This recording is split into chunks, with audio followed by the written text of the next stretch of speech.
Hi friends, இன்னைக்கு ஒரு painting பண்ணலாமா? இது வந்து டைமண்ட் பெயிண்டிங். பெயிண்ட் இல்லாமல் இந்த ஸ்டோன் வச்சு பெயிண்ட் பண்ண போகிறோம். ஓகேவா? ஷாப் இருந்தப்போ இதை பார்த்தேன், கொஞ்சம் வித்தியாசமாக இருந்துச்சுன்னு வாங்கினேன். இதில் ஃபுல்லாகவே நம்பர்ஸ் கொடுத்துருக்காங்க. ஸோ நம்ம இதை கிட்ட ஓப்பன் பண்ணி பார்த்துடலாம். இதில் வந்து ஃபுல்லாக 1 2லேருந்து 4 வரைக்கும் கொடுத்துருக்காங்க. உள்ள கிட்டில் வந்து ஸ்டோன்ஸ் கொடுத்துருக்காங்க. இதே மாதிரி ஸ்டோன் 4 ஸ்டோன் தான் இருக்குது. ஸோ ஆனால் 5 கலர்ஸ் இருக்குது உள்ளக்க.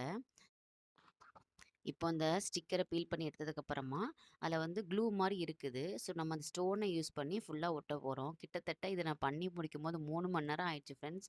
ஆனால் ரொம்ப இது பண்ணி முடிச்சதுக்கப்புறம் ஒரு ஹாப்பினஸ் கிடச்சிச்சு. ஸோ நீங்களும் ட்ரை பண்ணி பாருங்கள். இந்த இந்த ஸ்டோன் ஒர்க் யாருக்கெல்லாம் பிடிச்சிருக்கோ அவங்களாம் வயலட் ஹார்ட் வந்து ஹார்ட் கொடுங்க. எனக்கு சப்போர்ட் பண்ணுறீங்க நிறைய பேர். தேங்க்யூ. இது புது சேனல் தான். தொடர்ந்து பாருங்கள். நெக்ஸ்ட் வீடியோவில் பார்க்குறேன் ஃப்ரெண்ட்ஸ். Bye bye.